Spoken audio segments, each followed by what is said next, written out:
너는 이것을 알라.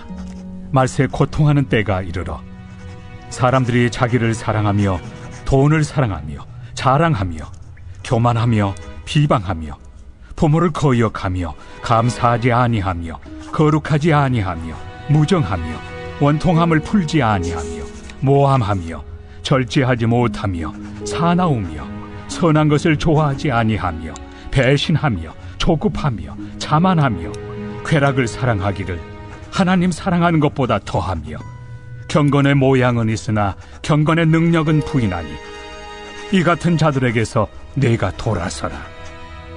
그들 중에 남의 집에 가만히 들어가 어리석은 여자를 유인하는 자들이 있으니 그 여자는 죄를 중히 지고 여러 가지 욕심에 끌린 바 되어 항상 배우나 끝내 진리의 지식에 이를 수 없느니라. 얀네와 얀브레가 모세를 대적한 것 같이 그들도 진리를 대적하니 이 사람들은 그 마음이 부패한 자요 믿음에 관하여는 버림받은 자들이라.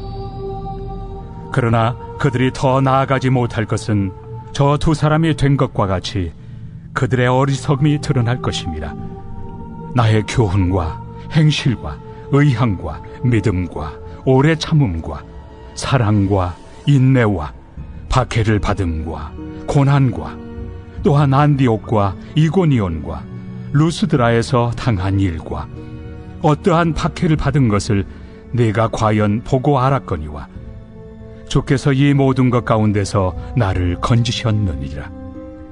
무릇 그리스도 예수 안에서 경건하게 살고자 하는 자는 박해를 받으리라. 악한 사람들과 속이는 자들은 더욱 악하여져서 속이기도 하고 속기도 하나니 그러나 너는 배우고 확신한 일에 거하라. 너는 내가 누구에게서 배운 것을 알며 또 어려서부터 성경을 알았나니 성경은 능히 너로 하여금 그리스도 예수 안에 있는 믿음으로 말미암아 구원에 이르는 지혜가 있게 하느니라.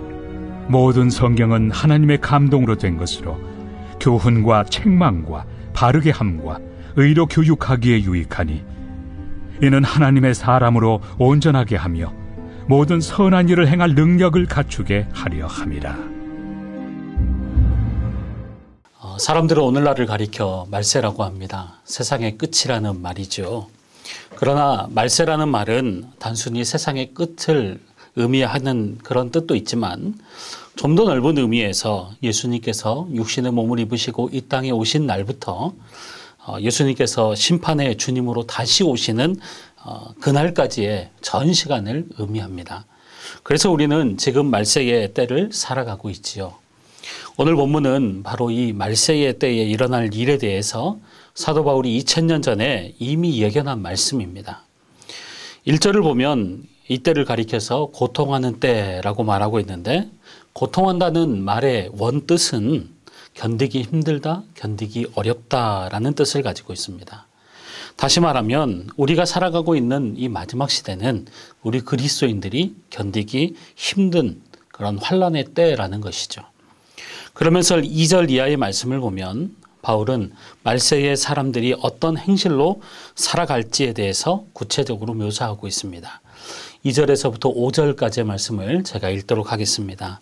사람들이 자기를 사랑하며 돈을 사랑하며 자랑하며 교만하며 비방하며 부모를 거역하며 감사하지 아니하며 거룩하지 아니하며 무정하며 원통함을 풀지 아니하며 모함하며 절제하지 못하며 사나우며 선한 것을 좋아하지 아니하며 배신하며 조급하며 자만하며 쾌락을 사랑하기를 하나님 사랑하는 것보다 더하며 경건의 모양은 있으나 경건의 능력은 부인하니 이 같은 자들에게서 네가 돌아서라. 무려 19개나 되는 구체적인 인간상이 열거되어 있습니다. 이 내용을 가만히 들여다보니까 두 가지를 발견하게 됩니다. 첫째는 지금 우리가 살아가는 이때가 분명히 말세라는 사실이죠. 19가지의 모습은 우리 주변에서 쉽게 찾아볼 수 있고 또 공감할 수 있는 그런 내용입니다. 우리의 가정의 모습에서 또 우리의 친구와 이웃의 모습에서 또한 우리 일터에 있어서 쉽게 발견할 수가 있습니다. 또 한 가지는 이런 우리 자신의 모습이기도 하다는 것입니다. 우리 자신도 이런 모습에서 크게 벗어나 있지 않다는 사실이죠. 사실 바울이 열거한 이 모습은 바로 우리의 모습이기도 합니다.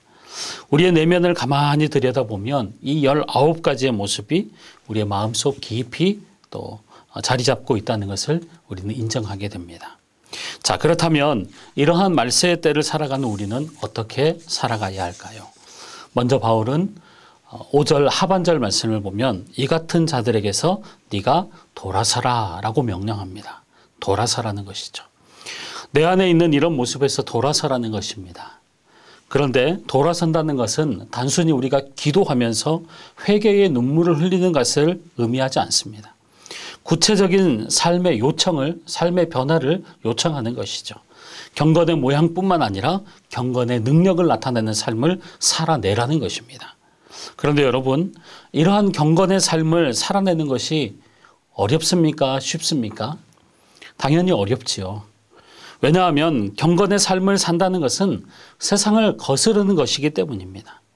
여러분, 배에 노를 저어본 적이 있으십니까? 흐르는 강물에 헤엄을 쳐본 적이 있으십니까?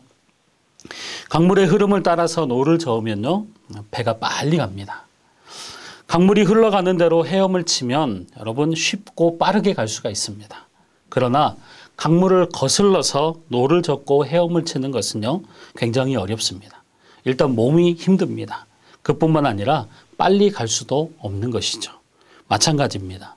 우리가 이 세상에서 경건의 삶을 살아내는 것은 세상을 거스르는 것이기 때문에 경건의 삶을 살아내는 것이 결코 쉽지 않은 것이죠. 한 걸음 더 나아가 경건의 삶을 살아내는 것이 어려운 이유는요, 예수 그리스도 안에서 경건의 삶을 살고자 할 때 세상이 우리를 박해하기 때문이라고 말하고 있습니다. 12절 말씀입니다. 무릇 그리스도 예수 안에서 경건하게 살고자 하는 자는 박해를 받으리라. 여러분, 누가 박해를 받고 싶어 하겠습니까? 작은 비난과 억울함에도 힘겨워하는 우리가 과연 박해 앞에서도 굽히지 않는 그런 경건의 삶을 살아낼 수 있겠습니까? 결코 쉽지 않은 것이죠. 그러나 바울은 이처럼 경건의 삶을 살아내기 어렵고 견디기 힘든 말세의 때를 어떻게 살아가야 할지에 대해서 구체적이고 가장 중요한 말씀을 하고 있는데 14절 이하의 말씀입니다. 14절에서부터 17절 말씀을 제가 읽겠습니다. 그러나 너는 배우고 확신한 일에 거하라. 너는 내가 누구에게서 배운 것을 알며 또 어려서부터 성경을 알았나니 성경은 능히 너로 하여금 그리스도 예수 안에 있는 믿음으로 말미암아 구원에 이르는 지혜가 있게 하느니라. 모든 성경은 하나님의 감동으로 된 것으로 교훈과 책망과 바르게 함과 의로 교육하기에 유익하니 이는 하나님의 사람으로 온전하게 하며 모든 선한 일을 행할 능력을 갖추게 하려 함이라. 바울은 모든 선한 일을 행할 능력을 갖춘 것은 자신이 어떤 특별한 성품을 가졌기 때문이라고 말하지 않습니다. 바로 성경 때문이었다고 말하고 있습니다.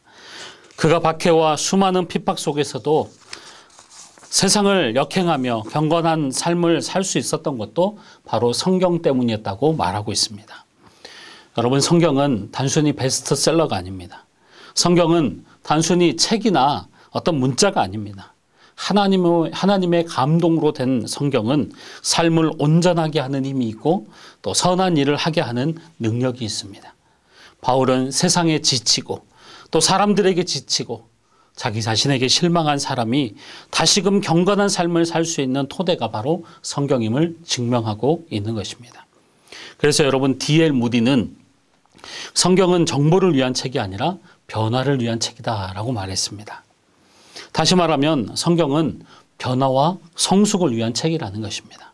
그러므로 우리의 마음이 불안할 때 여러분, 말씀을 들으면 평안이 찾아오고 번민과 고뇌에 헤매던 사람들이 말씀을 들으면 소망과 기쁨이 생기게 됩니다.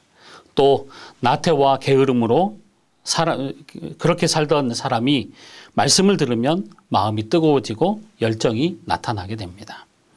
여러분, 특별히 바울은 14절에서 견디기 힘든 이 말세의 때를 살아가면서 경건의 삶을 살아낼 수 있는 유일한 길은 하나님의 말씀 안에 거하는 것이라고 말합니다. 여기서 거한다는 말은 기본적으로 머문다는 말이겠지요. 머물다라고 하는 뜻을 가지고 있습니다. 그러나 또 한편으로는 끈기 있고 또 견고하게 붙든다라고 하는 그런 뜻을 가지고 있습니다. 무슨 말입니까? 오늘날 우리 그리스도인들과 교회가 무너지는 것은요, 하나님의 말씀을 몰라서가 아닙니다. 말씀에 대한 지식이 없거나 또 말씀에 대한 이해가 없어서 그런 것도 아닙니다. 말씀에 거하지 않고 말씀을 붙들지 않고 말씀에 우직할 정도로 끈기 있게 붙어 있지 않기 때문입니다. 하나님의 말씀을 듣지만 그 말씀대로 살지 않기 때문에, 하나님의 말씀을 배우지만 그 배운 말씀을 자신의 삶 가운데 적용시키지 않기 때문입니다. 사랑하는 성도님 여러분, 우리는 말세의 때를 살아가고 있습니다. 이때에 말씀으로 산다는 것은 매우 힘든 일입니다. 왜냐하면 그것은 세상을 거스리는 일이기 때문에 어리석어 보이고 실패하는 것처럼 보일 수 있기 때문입니다. 또한 말씀은 우리 귀를 즐겁게 해주는 오락 프로그램이나 어떤 교양 강좌가 아니기 때문입니다. 오히려 하나님의 말씀은 우리를 교훈하고 책망하셔서 우리의 죄와 허물을 보게 합니다. 그러나 그 말씀 앞에서 정직하게 우리를 돌아보고 또 지킬 때, 돌이켜볼 때 우리가 그 말씀은 우리를 의의 길로, 생명의 길로 인도해 주실 것입니다. 그러므로 우리 자신을 세상과 세상의 가치관 앞에 세우지 말고 하나님의 말씀 앞에 세우시기를 바랍니다. 그리고 아무리 힘들고 어려워도 그 말씀을 끈기 있게 붙드시는 여러분이 되시기를 바랍니다. 그것이 우리가 이 시대를 살아갈 수 있는, 이 시대에서 이길 수 있는 유일한 능력입니다. 오늘도 하나님의 말씀 앞에 끈기 있게 머물므로 말씀의 능력을 경험하고 말세의 때를 능히 승리하는 우리 모든 성도님들이 되시기를 주의 이름으로 축원합니다. 기도하겠습니다. 하나님 아버지 감사합니다. 오늘도 우리에게 생명의 말씀을 주시니 감사합니다. 그러나 우리는 여전히 말세에 일어나는 일들로 인해 힘듦과 혼란의 시대를 살아가고 있습니다. 그리스도인으로서 이 시대와 세상을 살아가는 것이 너무나도 힘이 듭니다.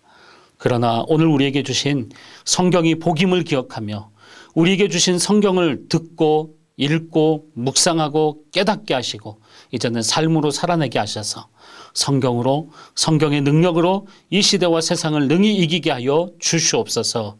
특별히 코로나 사태가 계속 이어지고 있습니다. 속히 코로나 사태가 종식되게 하여 주시옵소서. 성도들과 함께 드리는 예배와 교제가 속히 회복되게 하여 주시옵소서. 특별히 코로나 사태로 인해 어려움을 겪고 있는 자영업자와 소상공인들을 위로하여 주시고 또한 힘겹게 하나님의 나라를 위해서 헌신하고 계시는 미자립교회와 또 선교사님의 사역도 지켜주셔서 복음의 문이 막히지 않도록 인도하여 주시옵소서. 또한 우리의 연약함도 염려도 아픔도 주님 앞에 올려드립니다. 우리의 삶을 주님께서 치유하시고 회복시켜 주시옵소서. 감사드리며 예수님의 이름으로 기도하오며 이제는 우리 구주 예수 그리스도의 은혜와 하나님 아버지의 크고 극진하신 사랑하심과 성령님의 감동감화 위로교통 충만하심이 고통하는 이 말세의 때에 하나님께서 주신 성경 안에 끈기 있게 거하기를 결단하는 사랑하는 주의 모든 권속들 머리 위에 가정과 교회 위에 이제로부터 영원토록 함께 있을지어다. 아멘.